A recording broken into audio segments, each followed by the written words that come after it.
Hi everyone, I'm April, and you're watching The Tangled Cat Speaks, and this is a crafty edition. So, um, yeah, April was a little bit busy for me. I didn't have a whole lot of time to craft, and when I did, I was just kind of tired. So I only worked on one thing, and I finished it. So let's get into that. By the way, if you're new, welcome. If you're returning, welcome back. Thank you for spending a little bit of time with me. If you're new, I do crochet and knit, and sometimes I cross stitch. I also do some videos based on the books that I've read. With every 2 weeks, about those are separate. This one is just for the crafty stuff that I've been working on, which, like I said, has been very slow. So let me go ahead and show you what I finished in April.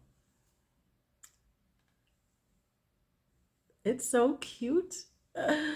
This is a baby blanket for my son's friend.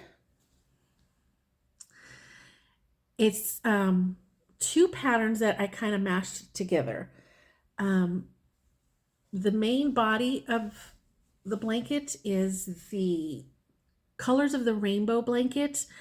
I believe it's a Mary Maxim pattern, and I can't remember the name of the actual designer, but I can look that up, and I will put that up here for you as well. I did modify it. I think I mentioned in the last one because I didn't want to do the way that they changed the colors, because that was going to require me to carry floats in the back, and I didn't feel like dealing with floats. So I just changed regular, and that does, I think I showed this last time too, but that does show you on those pearl bumps, this is not knitting, this is crochet. On the back post double crochets, you can see the previous color. But because this is back posts and front posts, it looks exactly the same on the other side. So you can see the other color. But it's even these colors that are very, very different, like here, the green and the purple. I mean, it's only barely visible. And because it's on both sides, I feel like that makes it okay, because it's now a completely reversible blanket.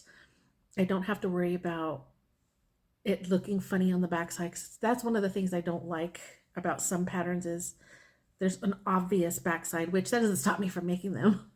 But I like that this ended up being completely reversible. The border, I was going to do a different border. I think I showed you guys it was kind of like a rolling wave kind of thing. I was going to do that. And then I decided that it didn't look good the way that it's incorporated into the blanket. It does create an obvious backside, and I didn't want that. So I went and found, I was looking, what I did is Googled border stitches for blankets and came up with a bunch of pictures, and I found one that's called the arcade stitch, and it was used around another blanket.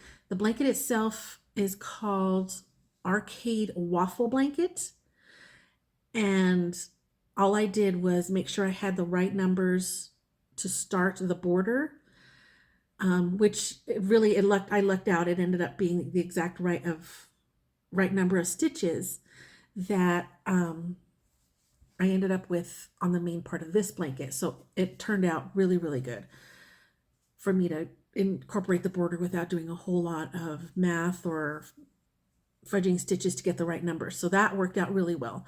Now on that border, I think they used 4 of these rows. This is actually 2 rows and 2 rows, but I think they used 3 or 4, I can't remember. I only used 2. I had plenty of yarn to do more, but this is cotton, and I've never crocheted or even knit with cotton outside of dishcloths. So it's quite heavy. It comes to about 30 inches square, and it's quite heavy. Heavier than what I'm used to, because I usually make baby blankets out of acrylic. But I was working from stash, yay me. But so and I was like, oh, if I make this much bigger, it's going to be so heavy, and I feel like it's going to be smothering. And I was like, baby's first weighted blanket. So no, so I only did the 2 repeats on the border, and I think it turned out good. I was kind of envisioning a really broad border, but I decided this was going to be good. Plus, you can see it does kind of flop over because it's not as dense as this. And I didn't know that was, I kind of thought that was going to look too floppy, the broader I made that border. So I left it at that. So it just looks kind of frilly, but not too frilly. But I love it. I think it's super cute. I'm calling it done.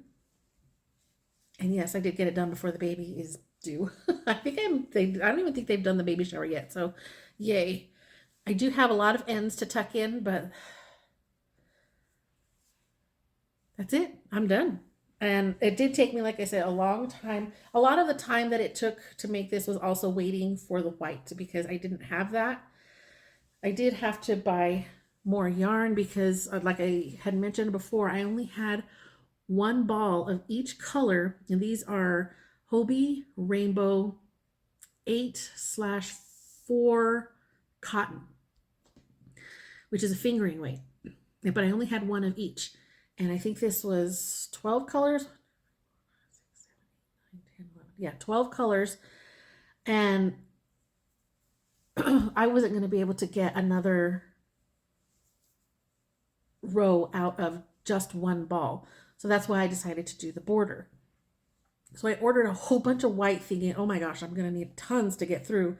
But I didn't take into account that this is going to be much lighter than this heavier section, because this is front posts and back post double crochets, which creates a quite dense fabric as opposed to this really light fabric here. So I used 1 ball for these 4 rows, which is crazy. But like I said, this is very dense, very heavy, and I didn't want to go much bigger. So now I have a whole bunch of white left over, and all my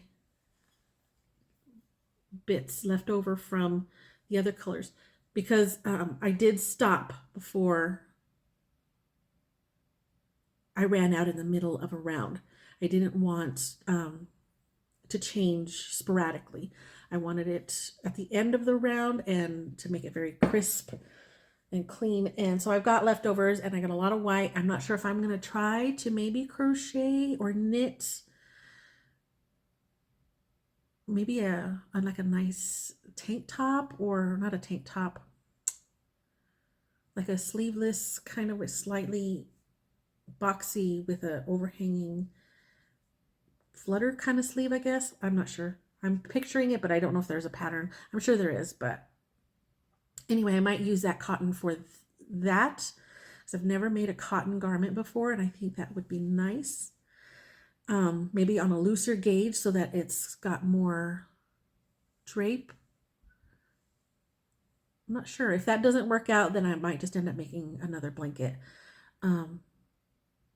Maybe some granny squares to use up these little bits here, and border them all in white. We'll see. That's kind of far into the future, but future plans, dreams, aspirations. But I love this so much, and my son is happy with it, and I hope that his friend, the mom-to-be, is happy with it. So yay, that took up all my crafty time in April. Now I did kind of start something last night. Well, not kind of, I did start it. Why am I saying kind of? Nerd. Anyway, I showed you guys last time that I was going to use these 3 colors that I had gotten from Breaking Yarn off of McKaylee's experiments page. And I was planning on making the wine knot wrap. It's like a big rectangular shawl, very geometrical. I don't know if it's mosaic or it's stranded. I think it's mosaic knitting color work. But as I was knitting with it, and I started to put the colors together, it didn't feel right. And I think it's because all of these colors are basically in the same like depth of shade kind of thing. Like there's no real, like, you know how they say when you're doing color work, you should get your colors and put them in grayscale, take a picture of them in grayscale or black and white, and you can see how highly contrasted or not the colors are. And these are not, they don't end up contrasting too well, even though they're very different colors. It needs something either lighter or darker to kind of pull them together. And I have plenty of colors that I could use, but they're not the same type of yarn, because this is not your regular fingering weight yarn. This is, I don't have the labels anymore, but it feels fuzzier and maybe a looser twist. And I think it's heavier. It's more, I think it's closer to like 437 as opposed to the 460 that I'm used to, or the heavier 400, which would be, you have the 80-20 and the 75-25 that that are the most common fingering weight yarn. So this one is kind of in between, and it has a definite different feel from other fingering weights, which is fine. It's not too noticeable when you start working them together, but I really wanted to just use these colors together, just these yarns. But I didn't like how it was working that way, with the colors separate and not anything more contrasting to mix it up. So what I decided to do was hold them all three together, and I love how it looks. It kind of makes me think of peacock feathers. And I'm crocheting this. I think this is a 7-inch wide corner to corner rectangle, and I'm going to make it into a long scarf, and then I'm going to use all of it, and then I'm going to sew the ends together and make it like a big infinity loop so that I can twist it around my neck. I'm really loving this, and it goes by really quickly. This is one of those stitch patterns that I can do without looking. So it'll go by really, really fast. I'm using my boy hook, and this is a J, which, I'm sorry, my camera doesn't focus very well. I don't know why I bothered trying. It's a 6 millimeter, and it's going by really fast. I do have to be careful because I do crochet rather quickly, and sometimes I skip. When you're holding 3 strands together, sometimes I miss one, and then I have this weird loop hanging around, and then I got to go back and fix it because I can't leave it. So I'm working on that, and this is the bag it was in, and I don't usually mention my project bags and stuff, just because I have so many.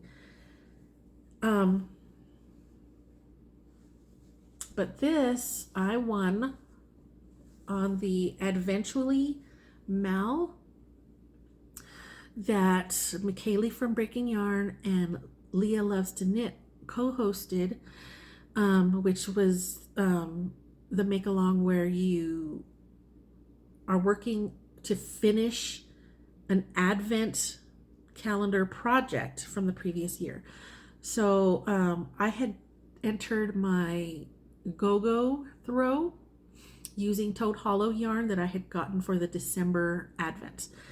So I won, and my prize was this bag and this yarn cozy from Midwest Stitches. Oh, it's not going to focus, is it?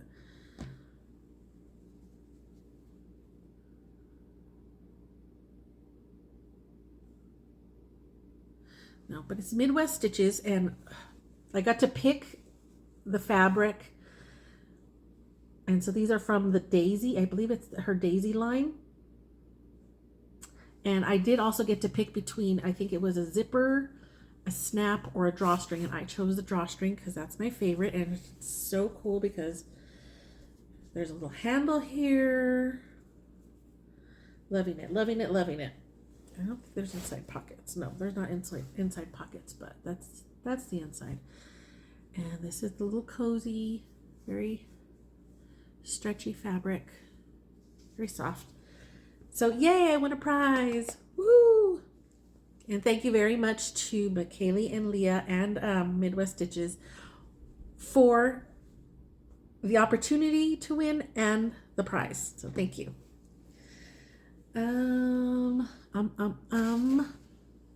So that's what I'm going to be working on, is this scarf. I'm going to call it my peacock scarf. So I'm going to bring up another project that I've sort of kind of slowly been working on, very, very slowly. And that is the Everyday Granny Cardigan. Everyday Granny Square Cardigan. And this is by Cintia Gonzalez. And I will post that up here. I don't want to show this because this has got the pattern on it, and and the schematic, and I don't know, I can't remember if this was a paid for pattern or not. But this was the one that I told you I had a bunch of leftovers. So I've got 13 colors from another shawl that I did. And it was all Hue Loco. I have a ton of Hue Loco. I still have a ton even after working on this. But I had gotten all of the colors and kind of made up all of these sequences. There's the 1, 2, 3, 4, 5, 6, and then the next, because there's six colors.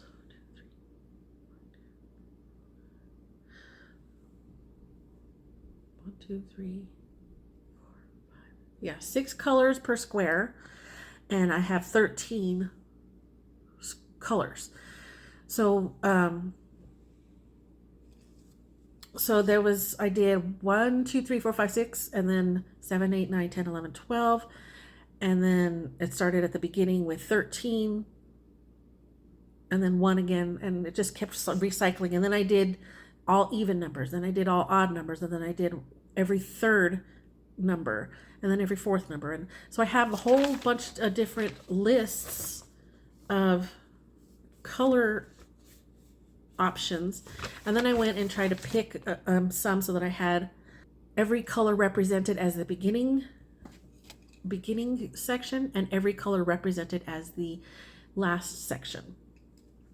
I know I made it way more complicated than it probably needed to be, but that was the fun part for me because I'm a nerd. So it requires 42,